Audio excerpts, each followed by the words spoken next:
again. Sorry I'm late, Mr. Amnesty. Not late at all. Ahoy, everyone! My name is Bobby Shortle, and I'm here with Nick Rocco Scalia, and we are the Intrepid Filmographers. Every miniseries, we chart a course through the full filmography of an under-discussed genre or journeyman filmmaker. In this expedition, we do our best to try and be explorers, using our years of film knowledge to help guide us, but always being open to discovering new things about the medium we love so much. We are currently embedded in the films of Joseph Kosinski, and today we submit to his last film, the 2022 thriller Spiderhead. And I ask you, Nick, do you acknowledge? I was going to ask if your drip was on. If we have our verbal ace going tonight, it's going to be great. We always have our verbal ace going, Nick. Man, I got to tell you what, to not bury the lead here a little bit about this film. I was going to put this on yesterday. I watched it yesterday, last night. And I was like, man, the only thing I'm excited about this is that Chris Hemsworth is the star of it. That's the only thing I was excited about.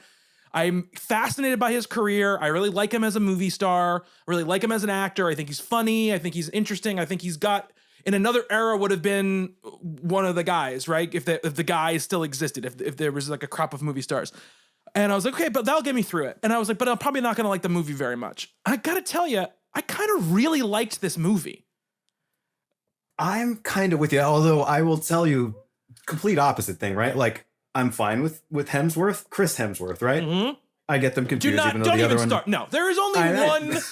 There's only one A-list Hemsworth. There's not even. I'm kidding. Not even For a while there, I could not tell you which one was. I knew which one was, like, by looking and by what movies they were in. But anyway, like, he's just not an actor that I've really. I mean, he's great. Like, I liked Thor.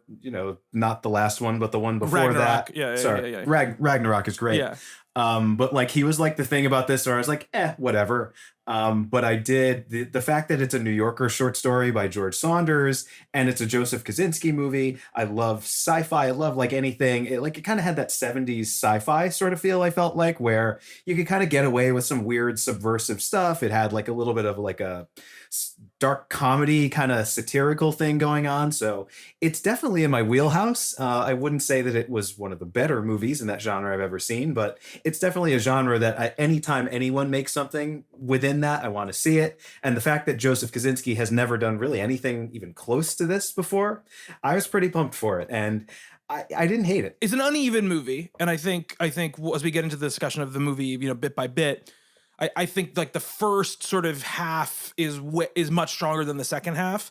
And we'll kind of discuss the reasons why. But one of the things I'll say about this is that I think we've been talking about this feel like with almost all of his movies, that he tends to make these kind of movies that people don't really make so much anymore. Like Only the Brave was one of those movies, right? Even Oblivion, this original science fiction movie, even though we didn't really like it.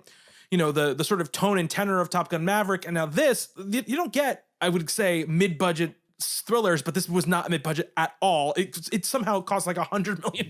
Where did that $100 million? Like, it's a very good-looking movie, shot again by Claudio Miranda. He's great. The production design is fantastic. Shot in like I didn't know this. You told me this. Shot at like an abandoned sports complex in Australia. It's a great-looking movie, but where did that money? Literally, there's very little in the way of special effects. There's no action scenes. There's like one kind of sort of little chase thing that's not really even a chase. Yeah. So when I saw that budget, I was like, is Netflix like the cocaine on the set of this must have been like the highest quality stuff imaginable? Because where could that money? There's like not even that many. There's a dozen people in this movie. Yeah. So this movie was shot. So Spiderhead, like you said, it's based on a 2010 short story that was published in the New Yorker called Escape from Spiderhead. I didn't read the whole story intentionally before we had this conversation because I didn't want... Did you read the story? I did. Okay, so I figured you were going to read it. So I didn't want both of us being like, well, but in the story, it was like this. So I didn't do that. I read like the first like couple of paragraphs, basically, just to get a sense of how the story was structured. Story is all like kind of first person from... Jeff, is that his name? Yeah, Jeff's perspective, the Miles Teller character's perspective. And I read up kind of the point where you get sort of like those like dueling sex scenes that basically actually happen in the movie. And then I kind of stopped because I was like, I don't want to read the whole thing because I don't want to be constantly comparing it. But well, I'm going to be doing that all night. That's great. So I don't care if I don't care if one of us does it. I just didn't want both of us doing it. Okay. I will say, I mean, the short story is about maybe a quarter of the movie, and then the rest of it is kind of expanded beyond that. And a lot of the more sort of large scale stuff, the plot twist, I guess that you could call it, that sort of happens about 2/3 of the way through, is not even hinted at in there. So I don't think it's there. Jurnee Smollett's character is not a part of the story at all. That's an invention of the screenwriters. So it's definitely very different. Although what I thought was kind of interesting, I read the story after. I wanted to see the movie as blindly as I could. The biggest thing that I noticed is there are scenes that are like directly, there's lines of dialogue, there's little bits of philosophy and stuff like that that are spoken in the movie that come directly from the story. And I like that. You know, I'm a person who enjoys an adaptation. I love short stories. You know, I've taught a little bit of George Saunders in classes back in the day. I believe Adams is the story. It's a neighbor conflict kind of story that I thought was really great. So I like when a movie can sort of capture the flavor of something. And I don't know if this actually did, but it definitely did make some pretty admirable attempts, I thought, at sort of getting to the language in the George Saunders story and just sort of the philosophical ideas that are in it, although they're not really played out as fully as they should be in the movie, I think.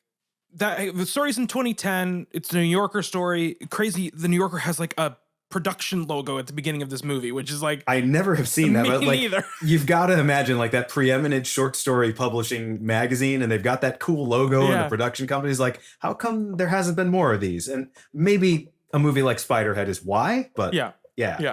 So, I mean, nothing says this is for everybody than a New Yorker logo at the beginning.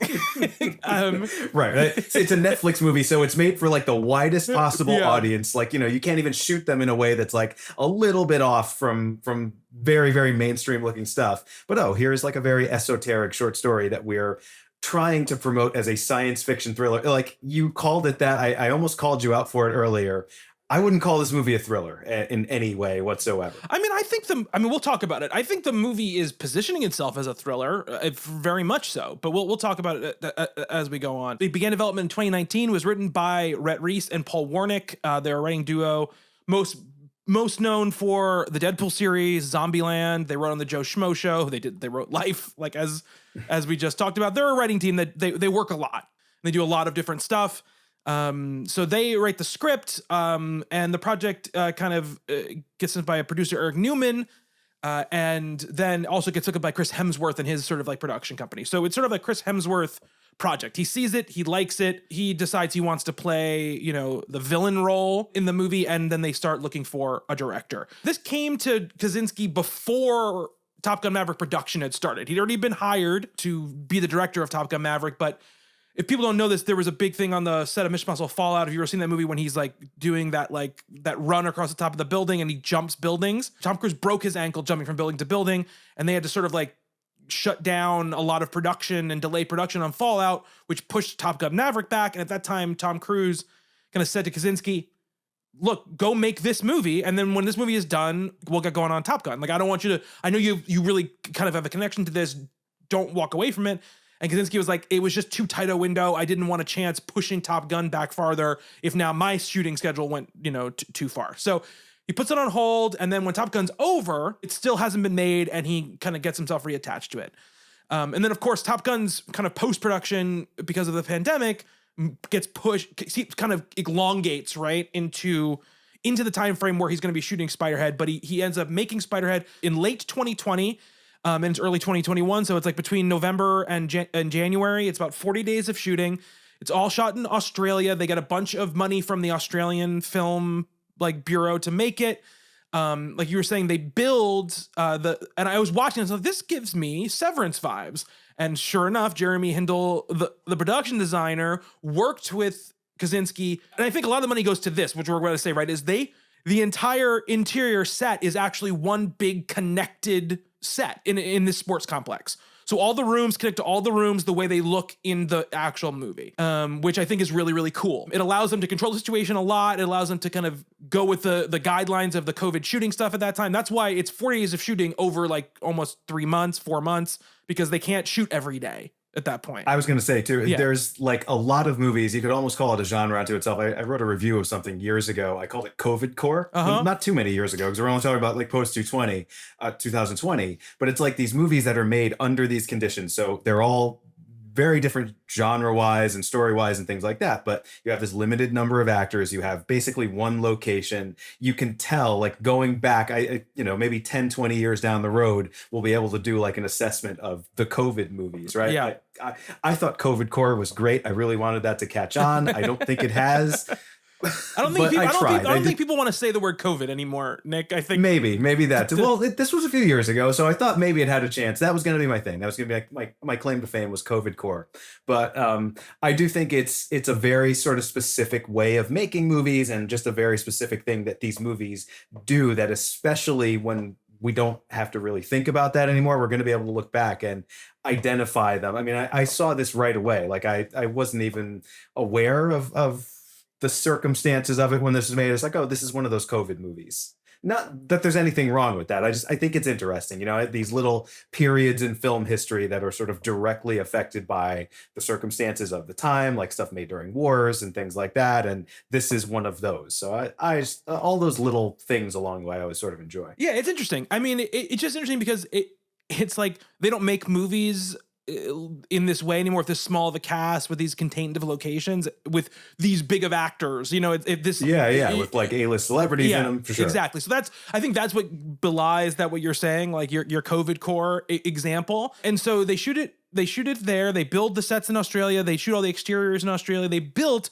part of the exterior of the Spiderhead that you see in the movie in this island in Australia.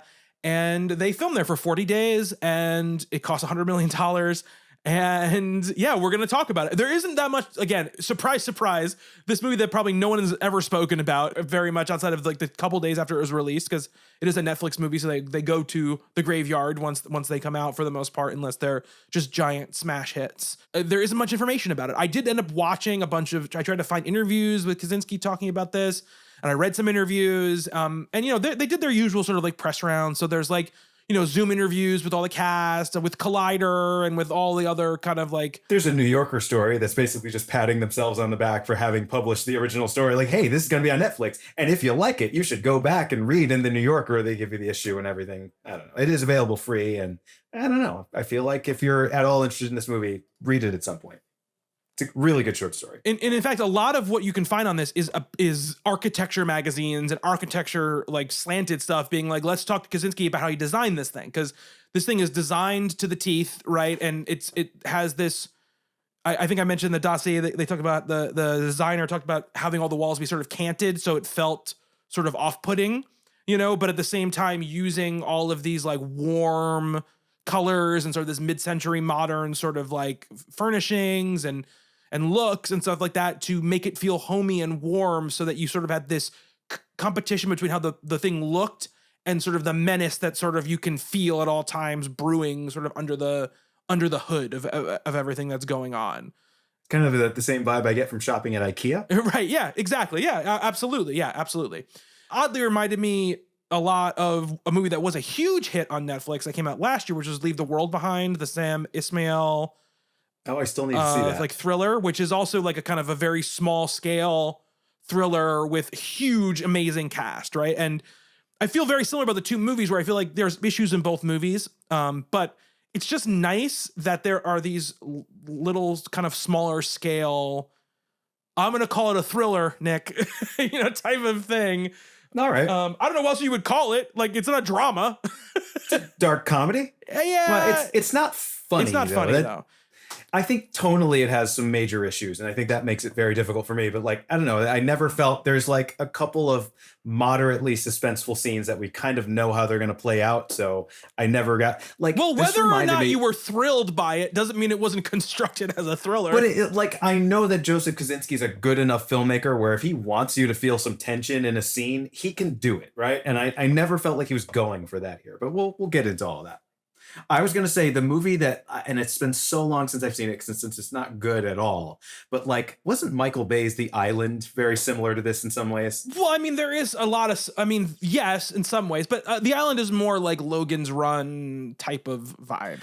Right, but that's kind of the vibe I got from this too. Yeah, that for sure. Like 70s satirical sci-fi. Yeah. We talked about that a little bit. I mean, Logan's Run, the name wasn't popping in my head. But yeah, I mean, this feels like a Black Mirror episode. This feels like a Black Mirror episode. It's really what it feels like. And a lot of like the snarky reviews about it were that's basically what they would kind of throw at it, right? Which is that it just feels sort of like it should just be a Black Mirror episode. And then it's got about enough plot for that. It could be a very solid whatever anthology series like the Twilight Zone remake they did or something like that. Like it's got some potential in that form, but there's not enough story. I don't think this is long for what it's an hour and 45 minutes. I was like, it's an hour and 45 minutes. This could have been like 82 minutes. I mean, we're going to talk about it. I think, we'll get into it. We'll get into it now, actually. Because there's nothing else to talk about pre the release of the movie, right? I mean, the movie came out dropped on, you should probably talk about this part, dropped on Netflix, and there's no effing way to really figure out if a movie's popular on Netflix. They claimed it streamed for 35 million hours. Who knows what that means? You know?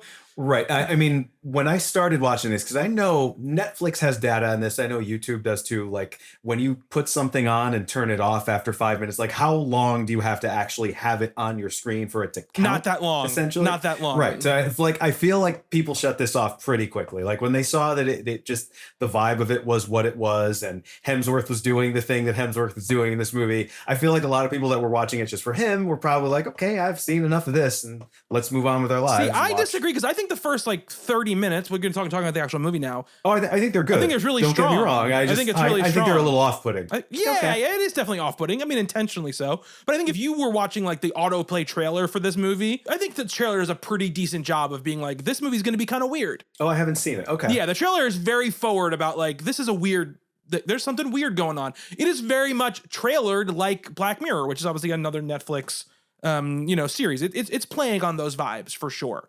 And it's putting forward very quickly that A, Chris Hemsworth is the villain, and B, or at least nefarious, and B, has an American accent. So, all those things are not going to be a surprise to you. He does have an American accent, if you play the movie. So, yeah, let's jump into it. I think we jump in basically right into it, right? We're kind of like, we got the yacht rock playing in the background, which is a big part of this movie. The Chris Hemsworth character, who's, I want to make sure I say his name, Abnesti. Steve. Just call me Steve. Just call me Steve. He has like a yacht rock playlist, right? That he plays basically all and there's a lot of needle drops in this movie. Good ones in my yes, effective. Maybe not all necessary, but I like yacht rock, so I was fine with all that. Using the opening song, I feel like really, and this type of music in general is a great way to be like, this is like chill out, hangout music, but we're again, we're kind of just like the setting is sort of juxtaposed to the themes and what's going on. The music is also doing that same thing, right? So it's trying to unsettle you a little bit by sort of luring you in with this, handsome man on this like gorgeous scenery. Scenery. The boat in this movie, unbelievable. Yeah. Those wooden, I think it's a Chris Craft. Oh yeah. Man, I love those. When I hit the lottery or win $1 billion or this podcast goes like super Joe Rogan huge, that is one of the things I'm buying. This is, and I think I wrote my notes here. This is like Kosinski on full display, right? It looks like a watch commercial. It's like beautiful boat, beautiful scenery.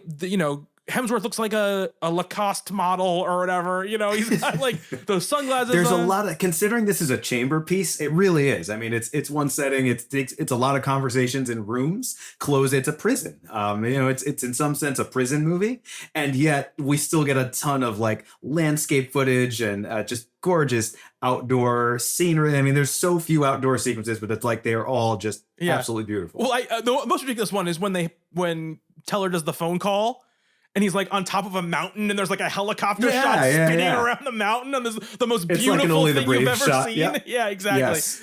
So we should say, I guess we should set the same for what the movie is, because people probably don't know. People might not watch the movie and listen to the show, which is totally fine too, of course. This is a story about a set of prisoners who have signed up to be part of drug trials, essentially. It's at this special facility called the Spiderhead, where they have these packs sort of surgically inserted into their backs, which I'm assuming go right into their spines, where they can get drugs sort of administer them remotely by this phone app that the company uses to sort of test these drugs. And they'll do different doses. The drugs do different things. They're different They swap out the vials. Yeah, every one of them has like a satirical name. We mentioned Verbulace before. That's one that makes you speak very eloquently about things. Yeah. There's the Darkened Phlox.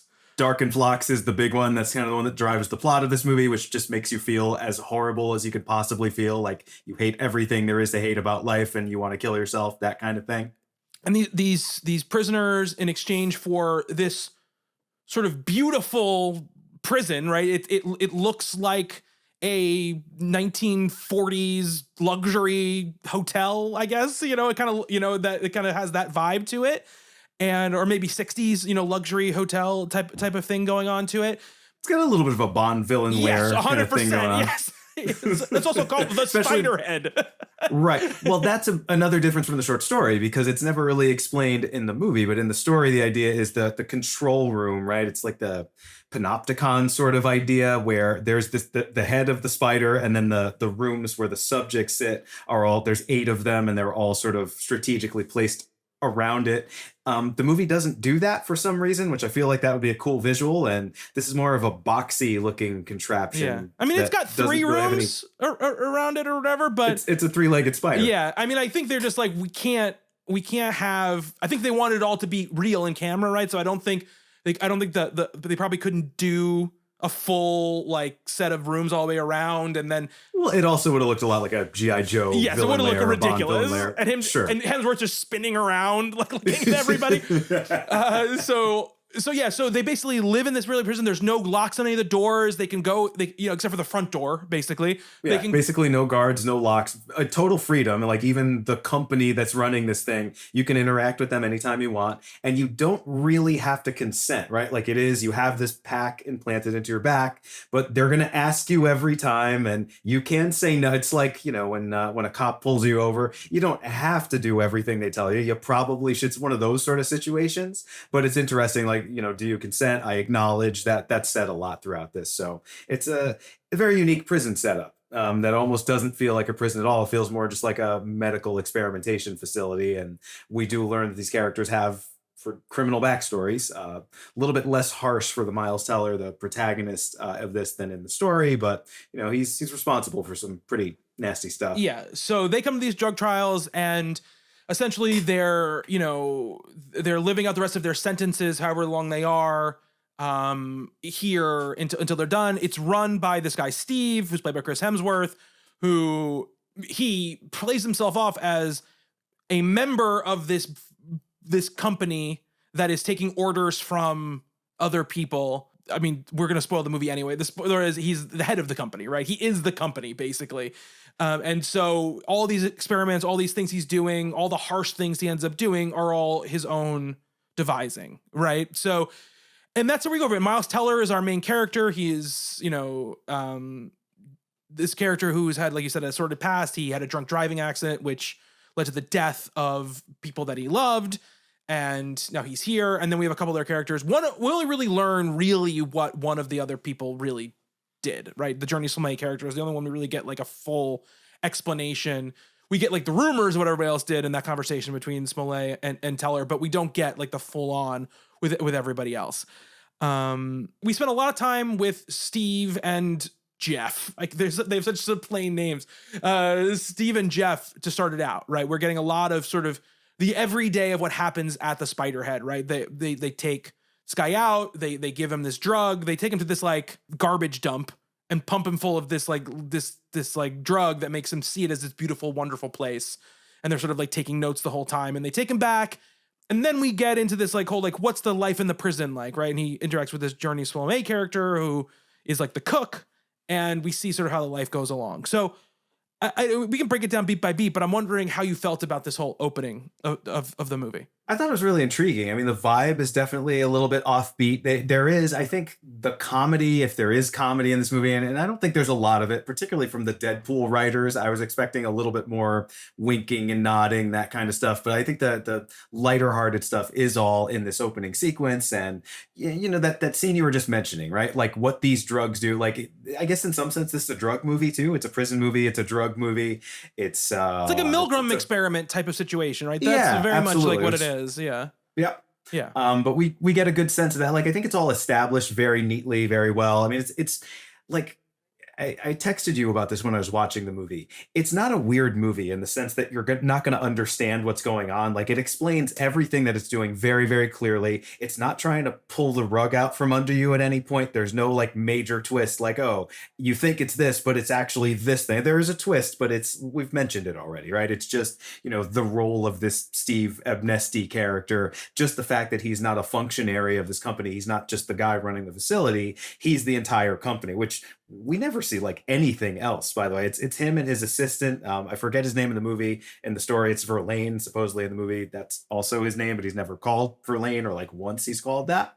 But we get a sense of how this all works, what these drugs do. And I think from this opening sequence, you just get the sense like, okay, so how are they going to use these drugs on these characters? What are the effects going to be? And there's a lot of that, right? And all of them have some kind of like mind control sort of aspect about them. So they're either going to make you have romantic feelings and sexual feelings for whoever the person sitting across from you in a room is, or they're going to make you just hate life and want to kill yourself, or they're going to make you be totally obedient or totally subservient, or they're going to make you really interested. Like if you do a job that is nothing but drudgery and it's totally boring and monotonous, it's going to make you think you're doing the most interesting thing in the world. So you just want to keep doing it and doing it, which some of these I think are a really good idea. And if they had them, I think I'd probably sign up for some of the trials myself. Like, I definitely see a lot of drugs in movies. I think I want to try that.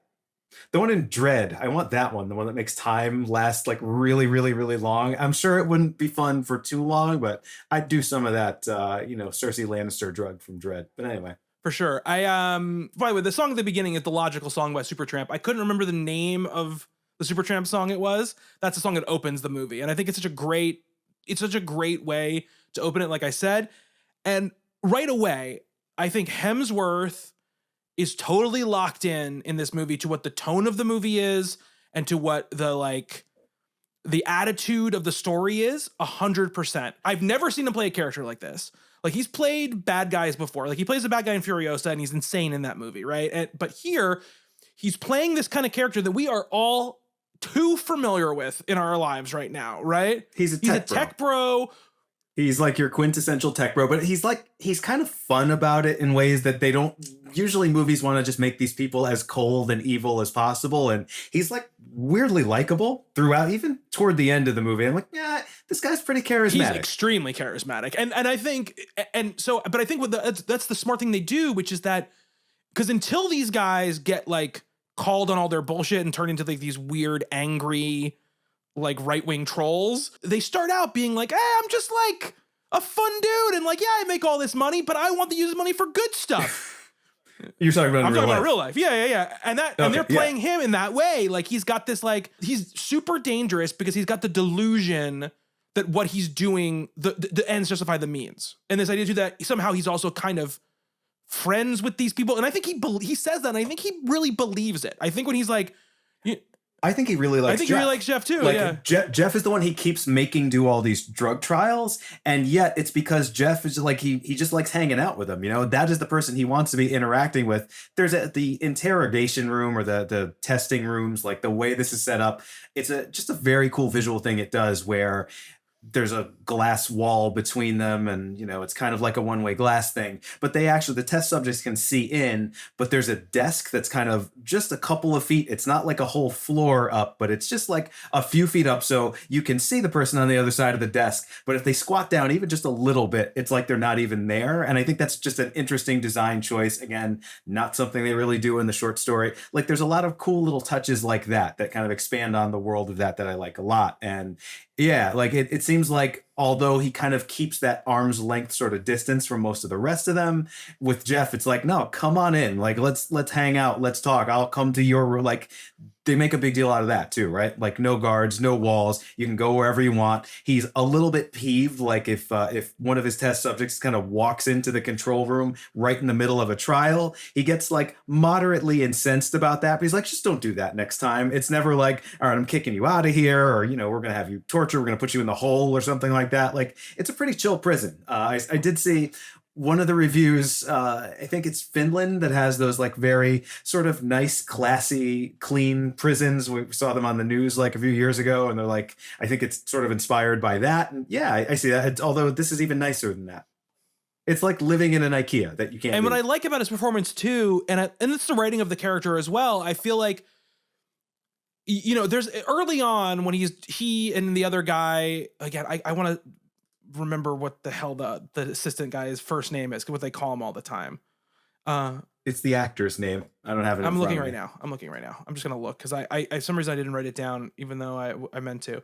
Mark Pagayo is the actor's name. Verlaine is his name, but they call him Mark the whole time. Right. You know, he's in there just with him, and you know the people in the class can't see them, they can't hear them, and there's like a moment where something happens, and he's kind of like, "Geez, what the hell was that?" or whatever, you know. And I was like, "Oh, okay, so he's not like."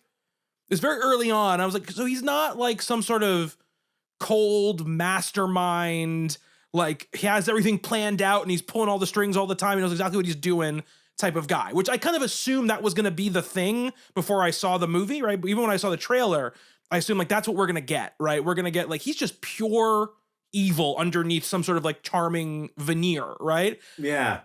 No, like even when the heroes of this film kind of uncover his master plan, like where it's hidden and what it looks like, it's kind of whimsical. It's kind of adorable, actually. That's not a thing that you like. I don't think the actual tech bro billionaire, as you were saying, I think those guys are pretty cold and calculating. Whereas this guy's, he's has some interesting ideas and is just following this thing as far as it leads. I mean, he's a villain and he gets his comeuppance in the end of this movie that I think is deserved, but I never fully hate him. And that might actually be a problem with the movie, actually, because I think like this is trying to do multiple things. And one of the things it is trying to do is just give you kind of a good versus evil standard protagonist, antagonist. These are the good guys, these are the bad guys kind of story. But because he's just so likable and because, you know, he's not that sort of comic book supervillain, it doesn't really register. Like the level of tension and the level of conflict in this movie, I think, is pretty low overall. Yeah, so here's kind of why I wanted to talk about the Hemsworth performance here. Is I agree with you in many ways, and I think that's because I don't think Miles Teller is the right person to play this Jeff character. I agree. And we've talked about the last two movies we talked about. I have been very praiseworthy of Miles Teller, especially in Only the Brave. But this performance has little to no life to it to me, and I think he's playing that intentionally, right? He's playing it like this guy who is on a secret mind control drug that he doesn't know he's getting. It's not one of the drugs he knows he's getting, right? The B6 or whatever it is. And also is a tortured person who wants to punish himself, right, for the thing that he did. I get all of that. But when you're one of two people in most of all scenes, and the person across, your scene partner across from you is throwing charisma fastballs every fucking second, you cannot be like, I don't know, that's not what I want to do. I don't want to like, I don't want to do the Darkened Flocks. You know what it's like for me. It was really hard. And I'm like, Miles, you got to bring it, because what little I did read of the story, right? It feels very, you know, I am Jack's pulsing gallbladder, like Edward Norton in Fight Club sort of edge is what you need from this performance. You need somebody who is like, is on the tone of what's going on. Like if this is Jesse Plemons, like we're cooking with gas, you know. I like that choice. Point, yeah, you that know, could work. Yeah. Somebody like that, somebody who's bringing, who doesn't. Miles, I think, is too much of a internal, like methody type of actor for this to really work. He needs to come up to a more heightened level for it to really feel like there's a ping pong going on. Because for most of this movie, it feels to me like Steve is the main character. That's what it feels like to me. You know what I mean? Like, yeah. Because even though you're getting a lot of scenes with Steve without them, like the scenes in his apartment, you're sort of getting this sort of idea, like, oh, when he's talking about people who can't like feel love, he's talking about himself, you know, like He's obviously got some sort of like sociopathic tendency or something to him because he needs this stuff. And he's got a little bit of a tragic backstory too, and it's a good scene, and I believe it actually. I mean, he's kind of telling it to these prisoners, and it easily could be a lie, but I don't know. I think it's an earnest enough movie where no, he's actually telling the truth about his father abandoning him, telling him he's taking him to summer camp and takes him to a foster home. Yeah, that's gonna mess you up pretty good. Mess you up for sure. Absolutely. So that's what, when I was watching this movie, that was the main thing I sort of was feeling. Not to talk too much about Severance, but and I'm not going to spoil anything about Severance. Don't worry. You're not going to listen to a Spiderhead podcast and get spoiled on Severance. But Adam Scott is similarly like very good at playing like charisma vacuum, kind of a non-entity everyman kind of character. But there's enough funny about Adam Scott just innately that it still comes through even when he's playing like blank slate man. You know what I mean? There's enough archness to it, and there's no archness at all. Well, his boring is interesting. Like his Parks and Rec character is like that. Like the fact that he is that much of a square is what makes him sort of oddly charismatic about what he's doing. Yeah. And Teller doesn't have that here at all. And I would say like that sort of feeds into the Jurnee Smollett, who I think is giving she's given a performance in this thing, especially in that like last scene where she's getting tortured. But because Teller is so nothing, and we're supposed to kind of be invested in her by way of being invested in Miles Teller's character, I'm like watching her performance as almost like I'm watching an audition, where I'm like, this is really good acting, but I do not feel for you. It's incongruous from the rest of the movie. I think there's a lot of elements that are incongruous, and that's one of them. She's playing this completely straight, completely earnestly. Like, let me ask you this question.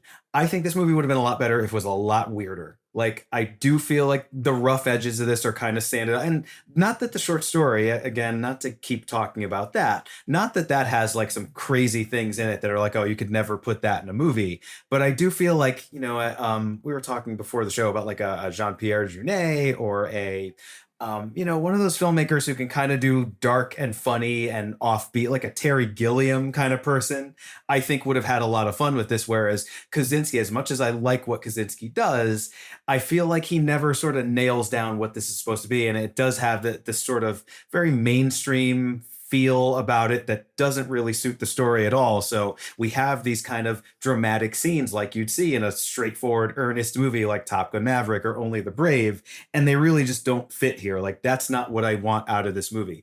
This was, again, I wanted this to be like the bizarro world version of Michael Bay's The Island. Michael Bay, he made that movie, that right? that was his first like major flop was The Island.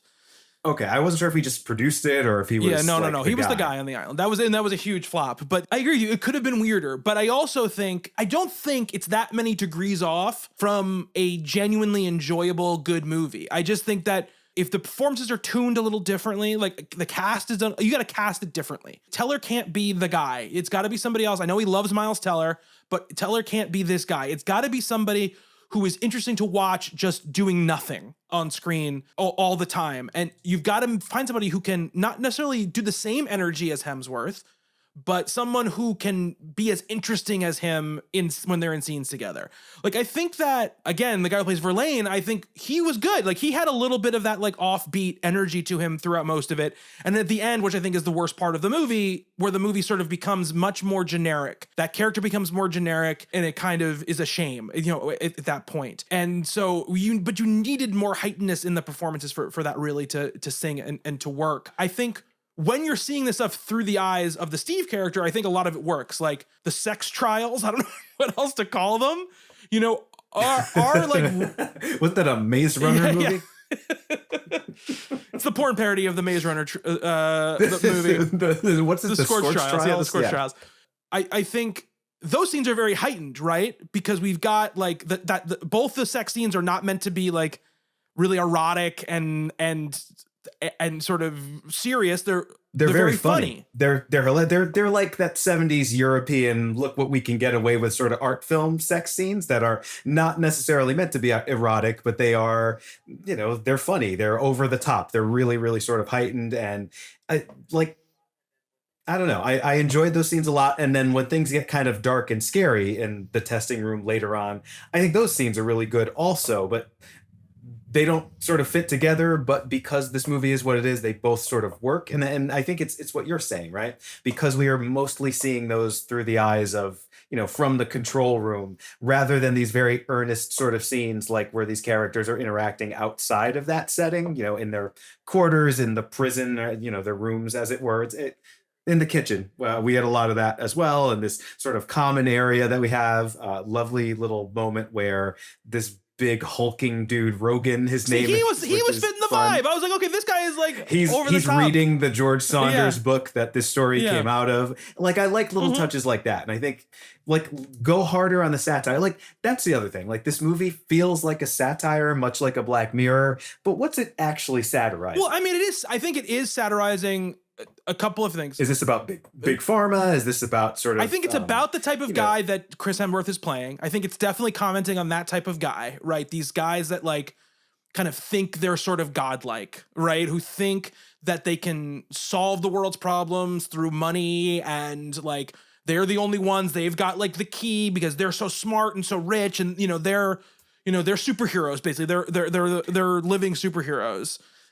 And I think it's Mark that refers to him. It's like when Mark talks about why he's there, it was like, he's a genius. Like, I want to follow a genius. Okay. That was definitely a moment where I was like, okay, I get what this movie is trying to do. I mean, I think even better movies would be ruined by that last voiceover couple of lines that happen at the end of the movie, which I think are just like a travesty for what this movie is. Like, I'm just like, why are we doing this? But the story does something very similar to that, but there's a much better reason for it. But I'm also sure the story is like super biting, like for the most part, like satirically biting. I'm sure that's the whole story is. Not as much as I expected it to be, though. Like, I guess I thought this was going to be like a much harder edged satire. Like, I get what you're saying. It is kind of a parody of the tech bro thing, but because he is so likable throughout the entire thing, and because the arc that he follows is just a pretty normal standard movie villain sort of arc, I don't know, I never really felt that.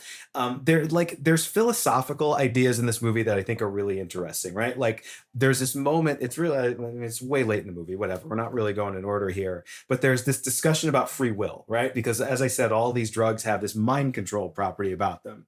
And so the Miles Teller character, who has accidentally killed someone that he loves in a car accident, he's just doing something stupid. He drank too much, got in a car, drove too fast. He killed two people that he loved. It's a hat on a hat on a hat on that fucking scene. I was like, come on, guys. And that feels very much like a Rhett Reese, Paul Wernick, those guys kind of moment, rather than a George Saunders kind of moment. But there's this great discussion about free will, and Steve says to him, like, these are like, I really do think he is trying to help people, right? Like, I guess that's why I'm sometimes sympathetic to some of these guys. I gotta cut you off right there. But he's not. The revelation of the movie is that all of these other drugs are really just about the mind control drug, right? That's all it's really about. But his reasons for wanting to give people the mind control drug and use the mind control drug, villain shit, like. In his mind, they are benevolent. I didn't say this all made sense, but there is this moment where the Jeff character is like, well, so you're taking away people's free will. And what Steve says to him is, what good did free will do you? You killed someone that you loved. And that note is played really interestingly in the story, and it doesn't really follow through here in the movie. But like, those are interesting ideas. Like, I like a movie that wants to sort of sink its teeth into some philosophy like that, and whether free will is a good idea, whether, human beings are responsible enough to not be controlled in some way. Like, those are big movie ideas. That's why I love those 70s movies. They really touch on that stuff, and you leave them kind of feeling bad about the world. And then this one is just kind of a very glossy, like, it doesn't get deep enough. And a lot of the reviews said this also, like, the ideas are there and the concept is great, but like, ultimately it has very little to say about any of it. Yeah, I agree. And I just say, like, I like the ideas you're talking about. I just think the idea that this guy is somehow, you can feel for this guy because he wants to control people's minds for a good reason is like, I don't really buy that as like a sympathy driver for me for the Hemsworth character. I think I do think the main thrust of the satire with him is kind of what you were saying before. You're like, well, I can't really dislike him that much because he's so charming and he's so nice. Like, that's the point, right? The point is, these guys throwing out all this surface level stuff that everybody reacts to. And it's the same thing with the drugs, right? They are these surface level things that kind of give us an illusion of something being good or something being bad or something being whatever. But on the inside, it's rotten, right? And he's inside, he's rotten, right? There is something rotten about him. He's treating people like animals, right? He's doing all this stuff to them. I don't think the movie dives into all the ideas that it could, right? But again, I do feel a little bit like that's people reviewing the movie for what they want it to be rather than just what it is, right? Which I think is an uneven but pretty entertaining like sci-fi thing. See, that's where I disagree with you. Like, I don't find it all that entertaining. I like the ideas, and I if this was just kind of an empty movie, which it is, I think it's kind of an empty movie, but like the plot, what is the plot of this? It kicks in the last 25 minutes or so of, I think, an overlong sort of movie. If it was just about the ideas and it was just like, a discussion, like a hangout movie about philosophy, like a Waking Life with a little sci-fi prison movie kind of sheen on it, I'd be fine with that. If it was more of a weirdo sort of thriller, I'd be fine with that. It just kind of doesn't do any of that stuff for me, and like, you can't really, the characters are not necessarily sympathetic enough where you care so much about them. So it's like, what is this? Who is this for? What is the reason for it? It's not that hard of a satire. It's not that biting of a movie. It doesn't really have these, the visuals are great, but it's not sort of this visual tour de force where it's like, well, just see it for the design. I've seen one episode of Severance and I loved it, and I should finish it, but I felt like I got so much more out of that one episode of that show, like the intrigue, the characterization, the drama, the conflict. There's so much of that in that one episode of that show, and this is the entire story, and I just never felt that. But Severance is an all-time great show. Like that's the thing I'm saying. Like, I'm not out here saying this is like an all-timer of a movie, or even that it's a fully complete great movie at all. And again, this is sometimes where I think we're learning we differ on certain things. Is you give me like a performance like Hemsworth is giving me in this movie, every scene that he's in, I'm in. Like, I'm there for like the show, like I'm there for like what is he gonna say? Great. Like, love it. I knew you would. I'll say this. No, one thing I love in movie, because Hemsworth is one of those guys, because of the way he looks, right? That you kind of want to be like, if this guy walked into any room, nobody would be like, oh, a normal man just walked in the room to speak with us. You know what I mean? They would be like stunned. And I like that two things. I like that he comments on his own looks in the movie. I think that's a really like a funny moment. And two, I like that they show him working out. I like when they show people who are like in crazy good shape in movies working out, because I'm like, at 5:30 in the morning. It's like, okay, at least I can, at least you're giving me some lip service to how this. Well, this movie seems like it's in on its own joke with that too, right? Like the cliche, the 80s movie of the very, very attractive woman who puts a pair of glasses on, and all of a sudden she's a nerd. So they've got him, he's the male equivalent of that. He's wearing glasses throughout this movie, and he still looks like Chris Hemsworth. So yeah, the movie definitely plays that card. And absolutely. Absolutely. So all those scenes with him, I really like. And this is probably the key, the kind of skeleton key to why I enjoyed the movie overall. Is, like I said, I think the Teller character he has some good moments. I don't want to say like it's a bad performance. It's just not the right performance for this movie as it exists on paper, however it's made. It's not the right performance for it. This is a tough tone to nail, I think, in general. Like, Hemsworth does a very good job with it, but it's not like the easiest thing for not Miles Teller is great, but like, I do like him in those earnest roles. Like, I think Only the Brave uses him perfectly, and Top Gun Maverick, to some extent, same thing. But those are like hard on sleeve kind of movies, and I don't know. I don't feel like he has that sort of subversive. Like, I agree with you. I don't necessarily want to see him in something like this. This is a Ben Foster role. No, or Jesse Plemons. Get Ben Foster out of here. I like Ben Foster, but there would be no Spiderhead left. He would have chewed all the scenery until it was gone. But I think like what I do appreciate about this from like a directorial exercise from Kosinski, right? Because I feel a little bit like this is what it is, because he was like, okay, originally after this movie, he was going to make Twisters, right? What became the Isaac Chung's Twisters. He was going to make Twisters. He was developing it.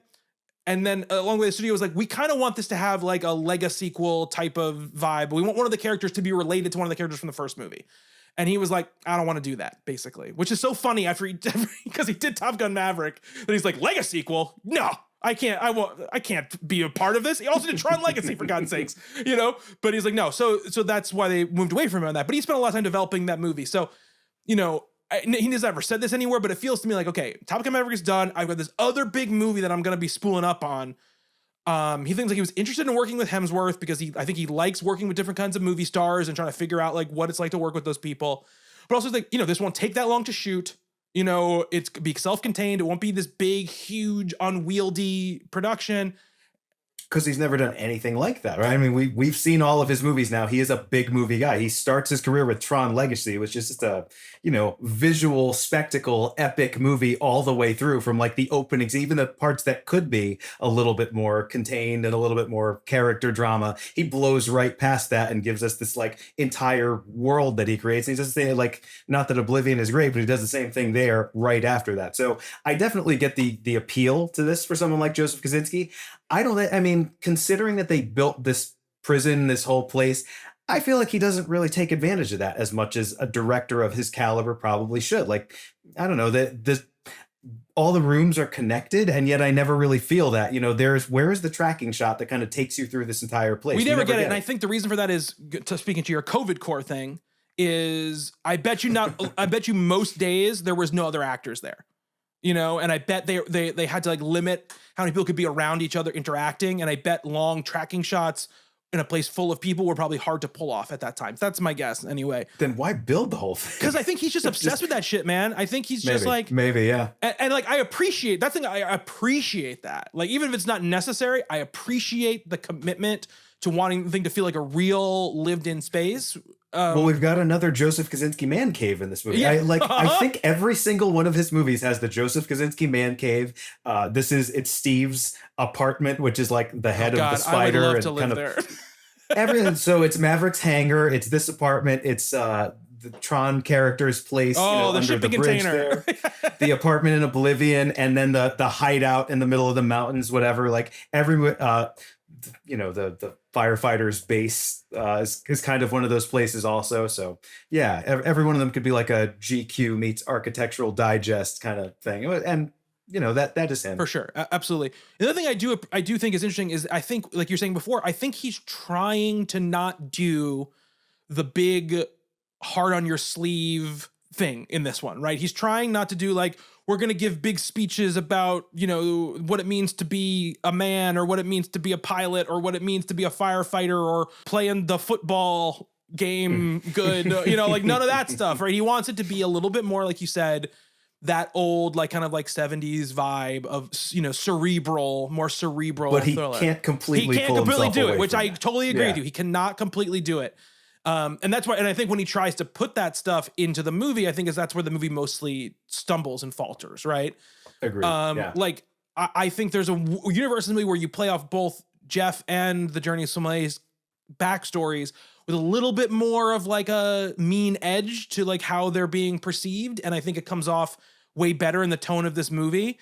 But like, you give me the big scene where Jurnee Smollett is like, I'm the woman who killed her child or whatever, and I'm like, okay. Again, the performance is good. I'm not making fun of her performance, but yeah, agreed. The material there is so stereotypical, and it's also like, we already know. It's not like Jeff is going to be like, well, now I hate you, and I'm going to give you the torture drug, and you're going to die. Mm-hmm. That's not where. Well, that's another philosophical sort of note that this movie plays a lot. It's the idea that, yes, all these people are criminals, like that Rogan guy who's reading George Saunders. Like, they talk about what he did, and he's a pretty bad dude. He definitely deserves to be there, whereas Miles Teller's character, it was an accidental death to someone. It's manslaughter, right? He's not a murderer. He's a drunk driver that kills like Hulk Hogan's kid.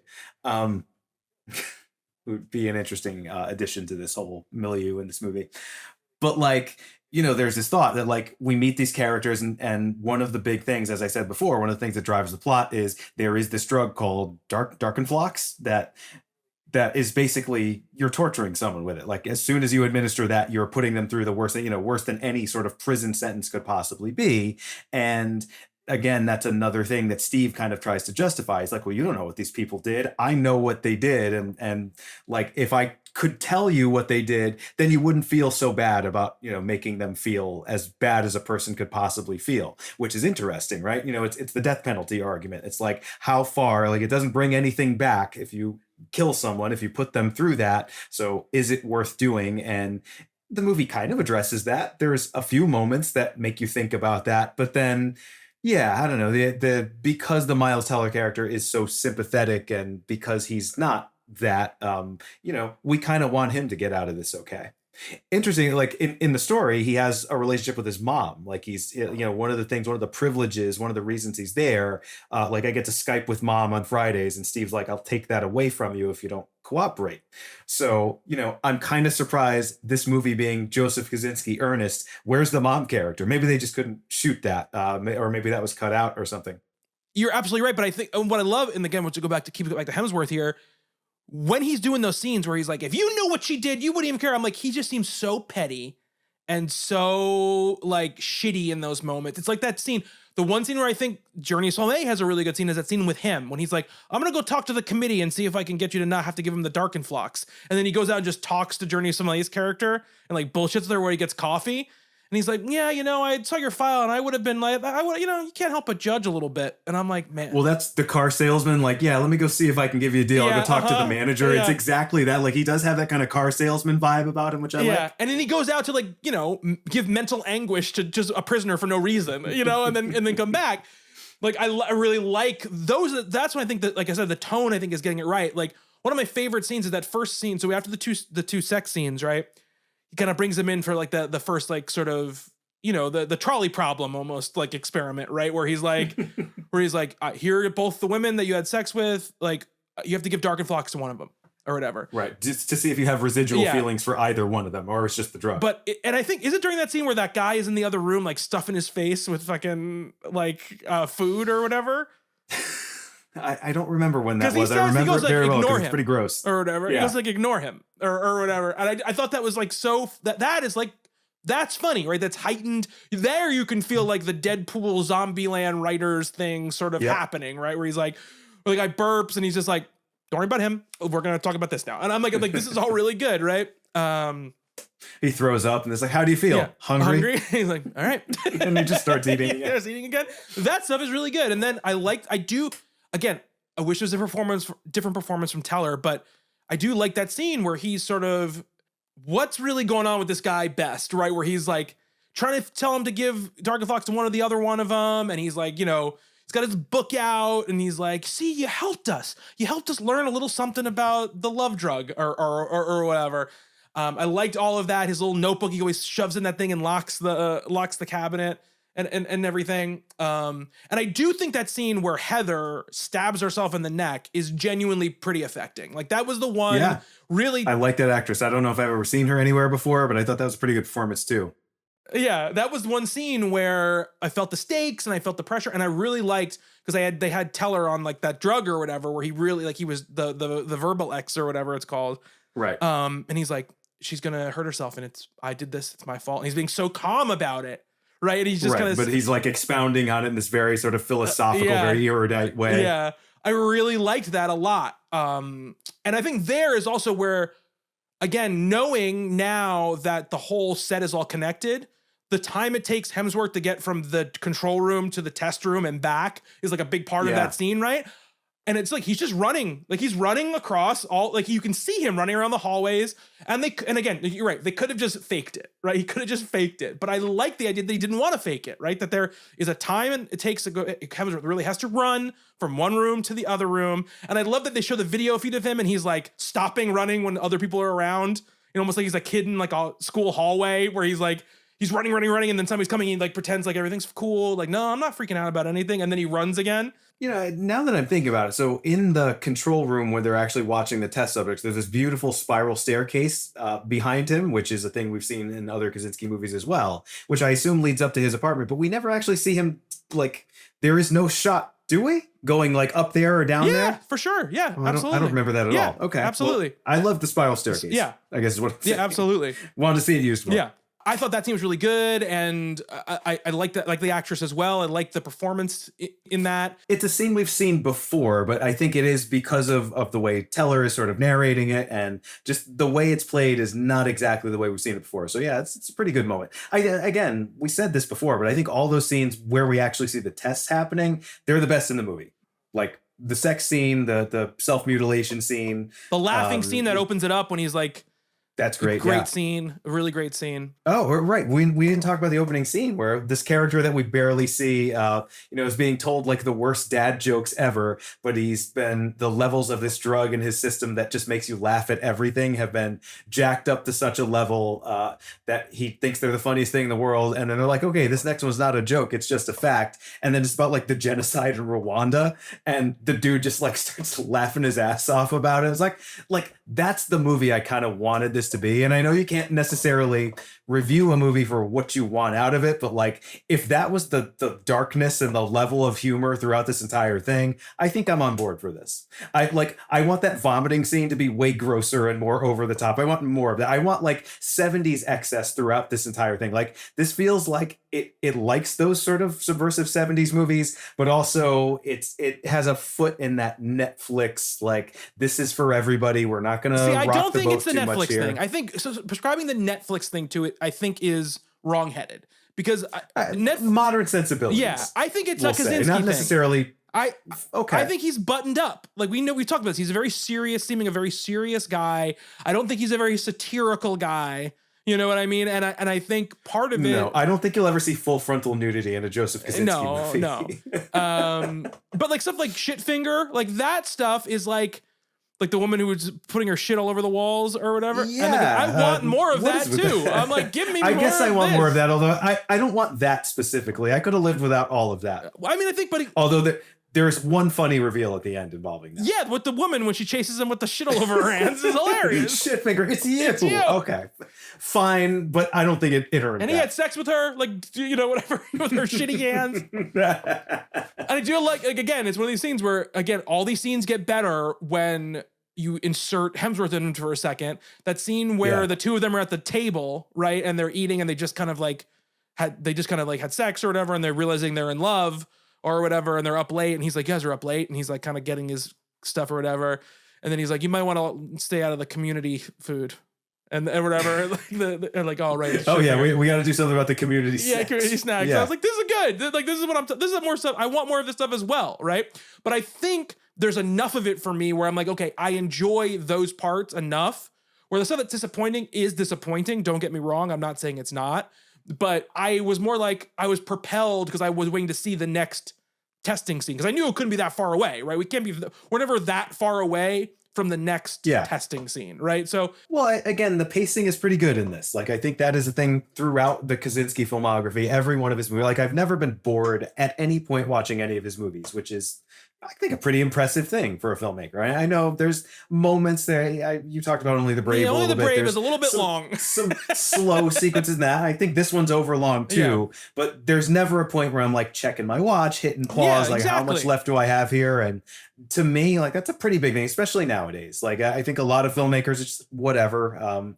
The audience is there or they're not there, and I'm gonna just kind of let things play out. I don't know. There's a tightness and a pacing to these movies that I think it benefits all of them. Yeah, I really liked the scene where Hemsworth and Teller are like in Hemsworth's apartment and they're on the laughing gas, the laughing drug or whatever. And that's where you learn about Hemsworth's like tragic backstory and all that kind of stuff. I thought that scene between them was really good. It's another thing he does really well is male bonding. Yeah, he does. Absolutely. And I've seen it in a lot of his movies. Absolutely. And I think it just felt having a character like Steve's character who is putting up such this like kind of slimy veneer a lot of the time, for him to be fully sort of open to him.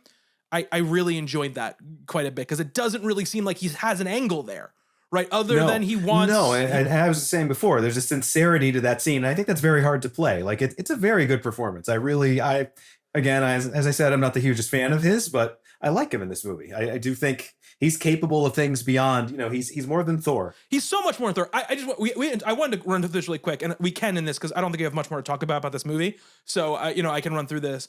I just want to give you my sort of like pitch on why I think Hemsworth is kind of the most interesting of those guys. not somebody like Downey, who obviously had a whole career before he did the Marvel stuff and is this amazing, interesting actor, right? But these guys who sort of like made their supper doing the Marvel stuff, right? All the Chris's, all those people. Hemsworth, right? First of all, he's fantastic in that one scene in Star Trek, that opening scene in Star Trek where he plays Kirk's dad. Oh yeah, the previous captain. Yeah, sure. He's so good in that. But he does Thor, right? And he really tries after he does Thor to sort of like go after sort of like the traditional movie star leading man career. A lot of them are misses, right? But he does, he tries to do like a couple of action movies. Some of these are probably already in the can or already sort of like, being made. But he has the Cabin in the Woods, which was being made before he got Thor, but comes out after Thor. He's playing very well against type in that. He does Snowy and the Huntsman, which is not a good movie. You can see why he does Snowy the Huntsman, right? It's like, it's a big action epic, where he gets to play the lead, and they do a sequel with him, but without the female lead of that movie. So, I forgot. Yeah. That's a thing that existed. Yeah. It exists. Yeah, it exists still. He does the Red Dawn remake, which I think was already kind of being made before the whole Marvel thing picked up. Fine. But then he does Rush, right? The race car movie. That's a very good movie. It's a very good movie, and I feel like that's such a forgotten movie, and I really, really like that movie a lot. It's a very classic movie star drama to do, though. It's not a big action movie. I mean, it has the racing stuff, but I mean, it is facts-based sports drama. It's an adult movie, right? It's not a movie for kids, right? That's what I'm more saying, right? Then he does Black Hat, which is a notorious flop, but he's working with Michael Mann, right? So he's working with Ron Howard. Yeah, you don't turn down that job. You're not turning down that job, right? And he also does In the Heart of the Sea a couple years later, which is another Ron Howard movie, which I also think is a little bit of an underrated movie. I like that movie too. Nautical stuff. Yeah, that's right in my wheelhouse for sure. Again, another, like, we're going to do an adult movie here, right? Where I'm not going to just do all the franchise stuff, right? And he has like a very classical sort of look about him. Like, he's a movie star. So he can do that sort of old fashioned nautical, high seas adventure. He can do that sort of sports drama thing. I don't know. I guess I like him more than I've given him credit for. And then in 2015, 2016, he also does the thing which I think kind of unlocks a lot of what's going to come later, which is he does a couple comedies. He does the Vacation remake, another underrated movie. And he's very funny in that. And then he does the Ghostbusters all-female Ghostbusters, the Paul Feig Ghostbusters, which is like somehow the most like firebrand movie that's ever existed, when it's just like a pretty good, okay comedy with like a bunch of funny people. He is hilarious. Have you ever seen that movie? I have not. Is he like, he's the male equivalent of Annie Potts' character, I think? But he's playing like a dum-dum. Like, he's the dumbest man in the world. That sounds pretty funny, actually. Maybe I'll have to see. He wears glasses with no lenses. Like, he's hilarious in the movie. He's just, he's truly great in that movie. He does that. We talked about Thor Ragnarok, right? He has all the Marvel stuff still going, right? So he does Bad Times at the El Royale, where he plays the villain in that. Very interesting. He's very good in that movie. His one, I think, really like, where he's just like, okay, I don't know how much longer. The Thor thing seems like it's ending because Avengers Endgame's coming up. He tries to get a new franchise, which is Men in Black International, which obviously does not work, right? It does not work. It's a bad movie. It flops horribly, and it just does not work out at all. At the same time, though, he also has these Extraction movies that are going on Netflix, which are incredibly popular, which I don't know anybody who's ever watched them, but they've made 2 of them and people love them, who watch them. And then he does Furiosa this year, which he's so good in Furiosa, so ridiculous and good in Furiosa, and I think he's great in this. I just think, like, in another era, when movies like In the Heart of the Sea and Rush and Bad Times at El Royale did better at the box office and led to like him getting his own sort of like big movies to make, Yeah, that's like the 90s. The 90s, even the early 2000s and the very early 2000s in some ways. I think it was a whole different conversation, right, about him. I think he's the most interesting of those guys. I think he's really tried to have a traditional movie star career, because I think he actually cares about like his filmography a little bit, and he cares about the performances, and he cares about making movies. Are you indirectly shitting on Chris Pine and Chris Evans? No, I didn't say Chris Pine. No. I said the Marvel Chris's. Don't bring Chris Pine to this. Chris Pine is a gem, and I will not say anything bad about him ever. Oh, good. I like him too. My wife hates him, and I never Chris understood Pine? why. Chris that, Pine's like, a wonderful man. I think so too. He's hilarious. I don't know. She can't stand him. She's like far and away. Like if you ask her the Chris question, it's like I don't care about the other. I mean, all the other ones are fine. They're all on a certain tier, and Chris Pine is like the devil incarnate. And I don't get it. But I think Chris Pratt could have had an interesting career and has had a kind of a very successful but not interesting career, right? I think that's kind of at the end of. I think Super Mario Brothers is a good example. But all the Jurassic World movies, all the sure, they're just he's not the fact that he's continuing to be in them. Yeah, I totally get. Yeah, he makes a ton of money. They make a ton of money, but they're just not right for him, right? He continues to be good in the Guardians movies. He was great in Guardians Volume 3. But I think he takes himself way too seriously. And I think he thinks he's like Harrison Ford and he's just not, you know what I mean? I think, they wanted to make him Indiana Jones. Yeah, I know. I love Chris Evans in the Marvel movies. I loved him before the Marvel movies as well. I always thought he was a really funny, like charismatic actor. He's so good in Knives Out. And after Knives Out, I was like, oh, this is what he's going to do now. He's then he's done Slop for like streaming Slop for 7 years or 5 years or whatever. And I don't know what his like thing is going to be. I think Hemsworth is the most interesting. Also, there's no I think dude I've ever had a bigger crush on in my whole existence like Chris Hemsworth. I think I intuited that like way earlier in this conversation, but I love him. Now it's out there in the open. I love him. I have a huge crush on him, but that doesn't mean but I've had crushes. I thought other guys were good looking as well and not felt this way about their like movie star careers. You know what I mean? So I think it's Ryan Gosling for me. I mean, I love Ryan Gosling. I feel Ryan Gosling again. I think Ryan Gosling is a better actor than Chris Hemsworth is for sure. But I think they share some of this when they get into this mode, like the sort of like the comedy movie star mode. I think they're very similar in a lot of ways, and I like both those things about them. That they seem to not take themselves incredibly seriously, but they take the work seriously. I guess is how I would kind of put for both of them. I could see that. You know, I could definitely see that. I could talk for 7 hours about The Nice Guys if you if you want to talk about Gosling. It's an inferior Kiss Kiss Bang Bang, but sure. I don't know about that, and I love Kiss Kiss Bang Bang, but we could talk about when we do our Shane Black series. We could talk about that. But anyway, I can't wait. That's a digression into Hemsworth I wanted to talk about. But we talked about I think most of like the good scenes, right? I think and then the ending.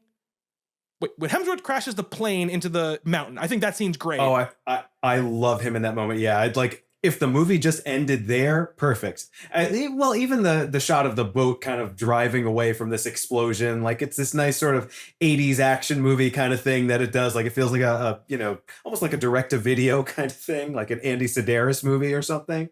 But yeah, like I think if the movie had just kind of done that and just him in that moment, the little monologue that he does, and he's taking that drug that he kind of has this like revelatory moment and like accepts his own death in a way that I think is really interesting. I like that a lot, but most of the last 20 minutes or so of this movie is just, it's Hollywood plot screenwriting 101, if not even that. It's a B- in screenwriting 101. All the stuff with him on all the different drugs when they're all like flooded into him, even when like Teller's playing around with him and doing like the different like things with him, whatever. I think that stuff is really good.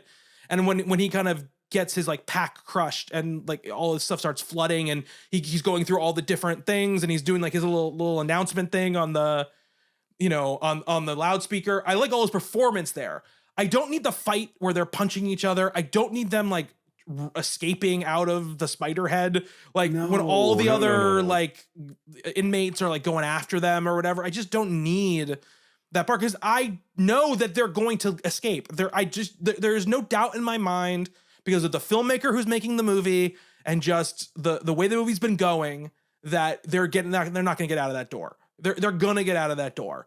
And well, can I spoil the story for you? Because it's called Escape from Spiderhead, right? And we know that is the basis for this movie. So yeah, of course that's a foregone conclusion, but it's actually Jeff who escapes, and by escapes he basically kills himself at the end of it. And there is no comeuppance for Steve. Sorry, I was going to call him Jeff. It is very hard to track these like one syllable regular dude names that are all over this movie. And it's just a much more interesting ending, but he kind of has some of the same things going on, like that monologue we were just talking about when he's in the plane, when Steve is in the plane in the movie.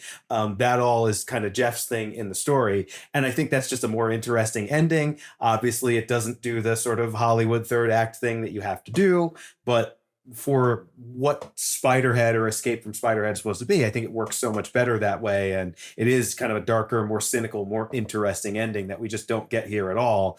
I mean, as I said before, I like that they do try to capture some of the language and some of the philosophy, and, you know, they put it in places where isn't necessarily there in the story, because a lot of this, what we see in the movie, is just not even thought about in the story. But like, there is an attempt to at least shoehorn it in, which I respect, because it is, you know, it's such beautiful writing and it's such an interesting story.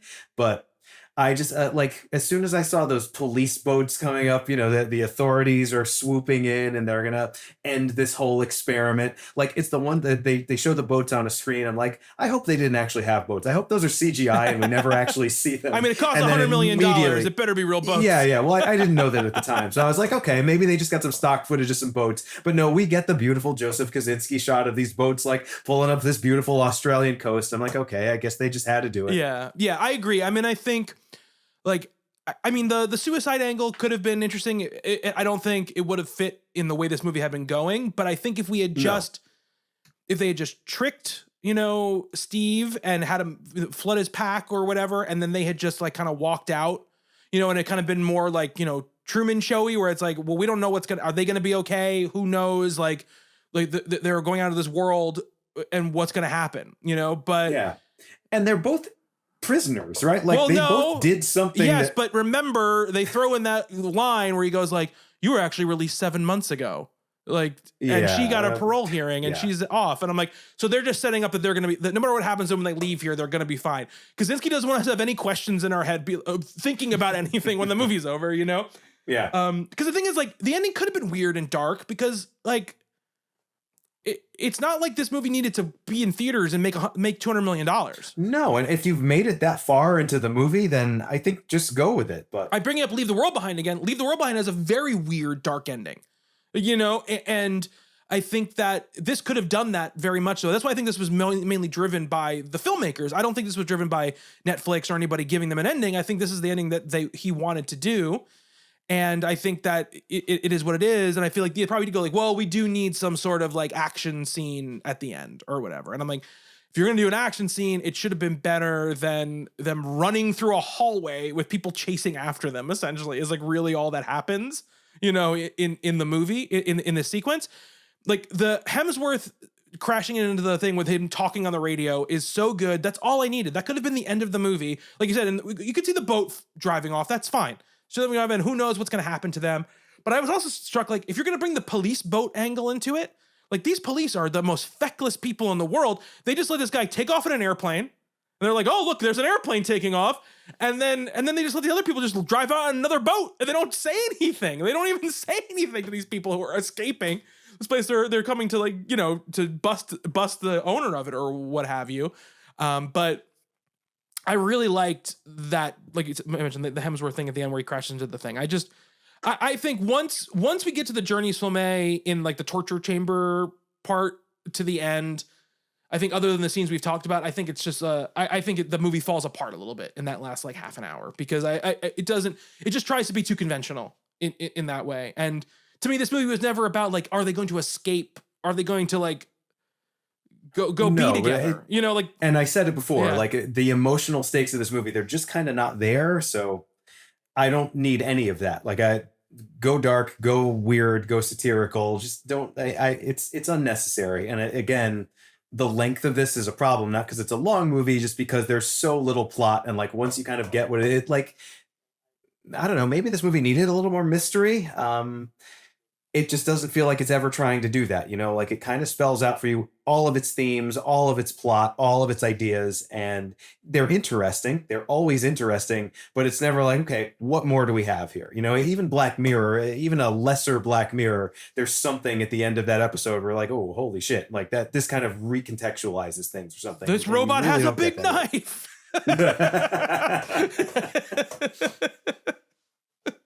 I need a little something like that. Yeah, no, I get you for sure. Again, just driven kind of by performance. I liked is really what I got, and I like those torture scenes. Even outside his performance, I like how those torture scenes are like set up, or the experimental scenes. They aren't all, I guess, and the cinematography and the production design. I mean, it's a Joseph Kosinski movie. Like there is a baseline of just gorgeousness in every single one of his movies, and I don't know. I'm waiting to see him make something gritty and ugly someday, but I don't think he ever will. I mean, that would really be a departure for him, for sure. For sure. All right. So I think that's pretty much all we can really say about Spiderhead. I think it's worth watching. It's more than anybody else has. I think you're right. We are now the world's foremost experts on the 2022 Joseph Kosinski movie Spiderhead. So congratulations. Last week I'm watching interviews about Top Gun that have 500,000 views. And then I'm watching Collider interviews for this movie that have 450 views or whatever, so I'm you can definitely tell the interest level in this was at 0 basically when this movie came out, and then continued to be at 0. So let's do a little ranking of our Kosinski films. What do you think? You want to go first? You're going to start at the bottom and work your way up, or start with number 1 and go down? Yeah, we'll start at the bottom. My number 5 is Oblivion. It looks nice, but not a whole lot going on there. And unfortunately, that is the one that is most Joseph Kosinski in some sense. So I feel bad saying that, but it is, I think, his worst movie. Okay. Oh, you want to go back and forth? Oh, yeah. Want to go back and forth? Well, yeah, we should do that. I mean, my number 5 is also Oblivion for all the same reasons that you just said. I knew you were going to say that. I really didn't like that movie, and I really in the time after it, I have kind of liked it less than from where we're going. I think I feel that way, because it sort of drags the others down in some way. I've mostly liked all the other 4, so that's the one that and it feels like it's the most him too, it's his baby. So I'm come on, Joe, and it has all the elements, right? It's got the action scenes, it's got the production design. It just doesn't really. It's got Tom Cruise. Yeah, it also feels oddly COVID core because there's 6 people in that movie. Yeah, yeah, really. Well, there's that one scene in the bunker. Oh yeah, sorry. There's 15 people in it. Killing everyone. Yeah. No, there's 100. We just don't see much of them because it's shot on a, I don't know, it's whipping around. I don't know either, but drone or something. Mostly there's 6 people in that movie, or even less than that, 5 people in that movie, I think. Yeah. Rarely ever more than 2 in a room. Yeah. All right. What's number 4? Yeah. Number 4 is Spiderhead. Okay. For all the reasons we just talked about. I think it's got some interesting ideas and has that look that I've come to really appreciate from him, and the pacing and everything. I just don't it's a movie that I really want to work that just doesn't. And it's something that I think I could have really, really done. I really wanted Spiderhead to be this hidden gem. No, you guys need to see this. I know this kind of showed up on Netflix and there wasn't much fanfare for it, but actually it's really good, really interesting. And it's something that people need to see. I was hoping, I love that. I love to champion these movies that nobody cares about. And I thought there was Spiderhead was the one I was most excited to see of the movies of his that I hadn't seen, which was most of them when we started this discussion weeks in the past. But yeah, it never really turned that corner for me. So I will qualify this by saying the other 4, I like all of them, and they're all very close for me, other than the number 1, which is, I think, far and away the number 1. So I think my number 4 is Tron Legacy, which is a movie I really like, and I still like it. I don't like it as much as I did in 2010 when I first saw it. We talked about that obviously at length in that episode, but I think it's visually really cool. It's a really good first movie. But I think it's not all there. And I think that's going to be, I think for a lot of his movies, I think that's sort of my main criticism of them is there's 2/3 of a great thing. And then 1/3 of a kind of thing where I'm could have worked on this a little bit more, Joe. I think this could have done a little more with this. So anyway, that's my number 4.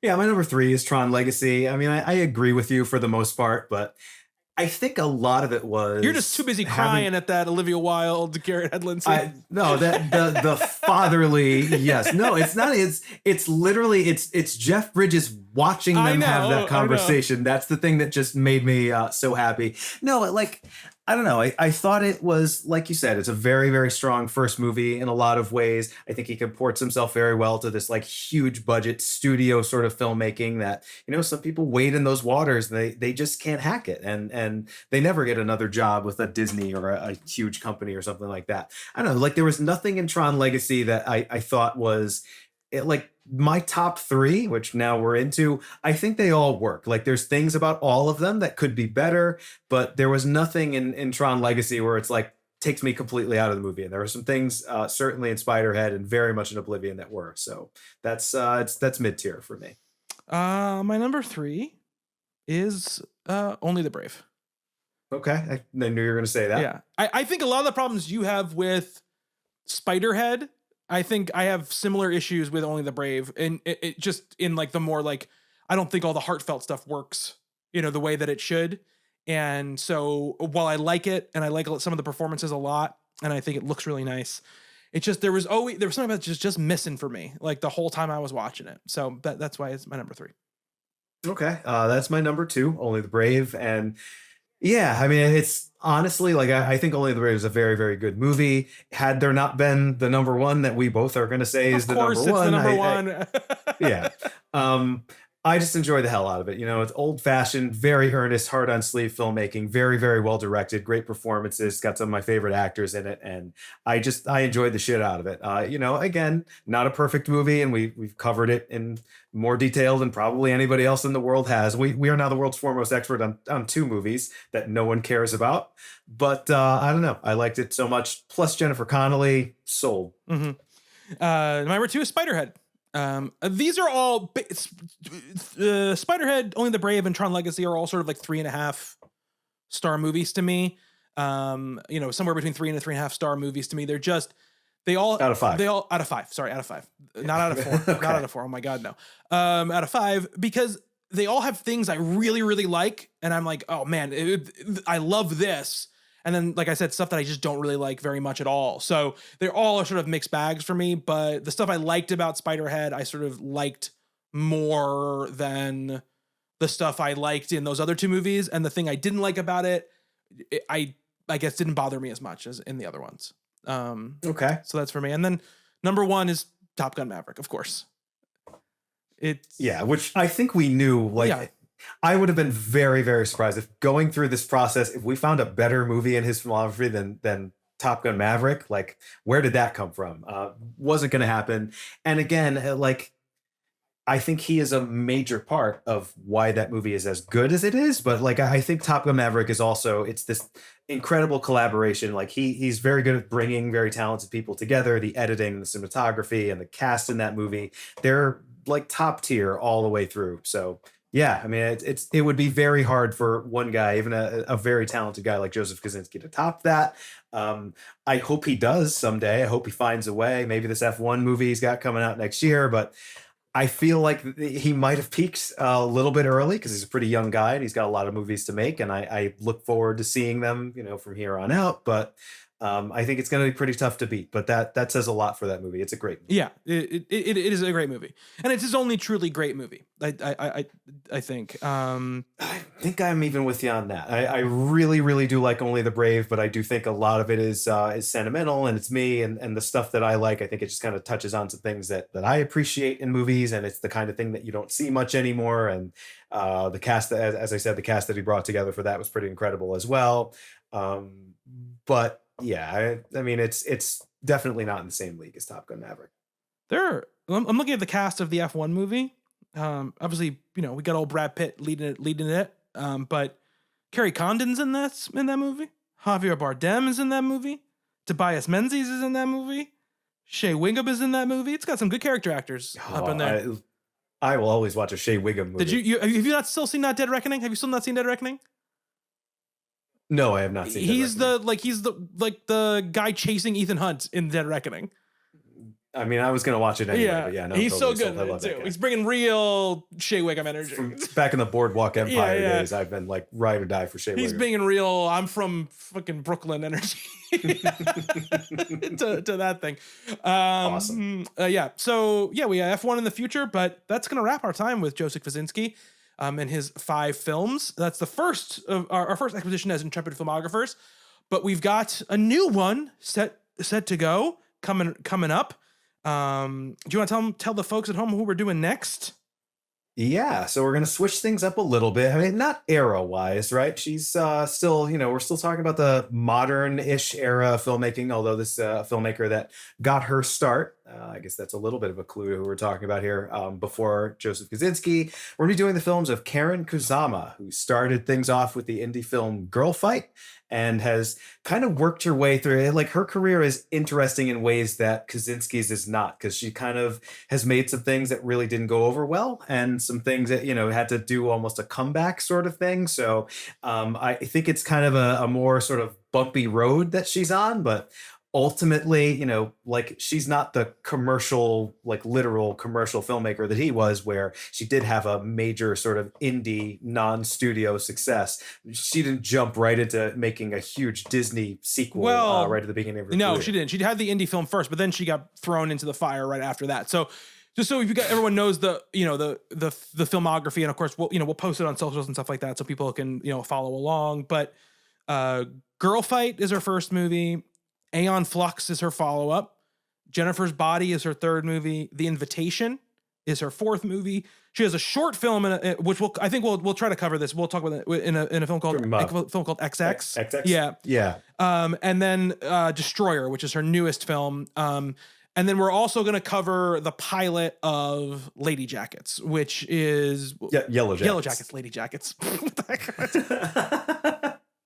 They are ladies, but yes, Yellow Jackets. And, sure. No, we're going to cover the pilot of Showtime's Yellow Jackets. I'm excited for that because I think I'm going to watch the rest of that show. It's a great show. The first season is great. Yeah, the first season especially is really fantastic. So we're going to cover, what we'll do is we'll cover her 5 feature-length films first.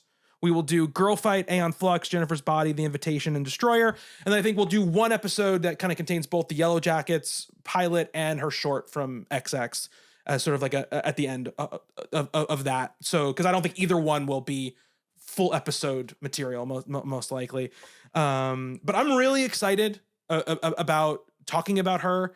Plus, Joseph Kosinski, like we talked about the man caves and the masculinity and the male bonding in his movies. Now we're shifting it kind of the other direction gender-wise. So I think they're going to be a nice sort of counterpoint thing. And we get to talk about, obviously, which people are learning is one of my favorite things to talk about, which is a bunch of really interesting movie star careers in between in this stuff, or big movie actresses, at least, Michelle Rodriguez, Charlize Theron, Megan Fox, like interesting people to talk about for sure. And especially is Megan Fox interesting?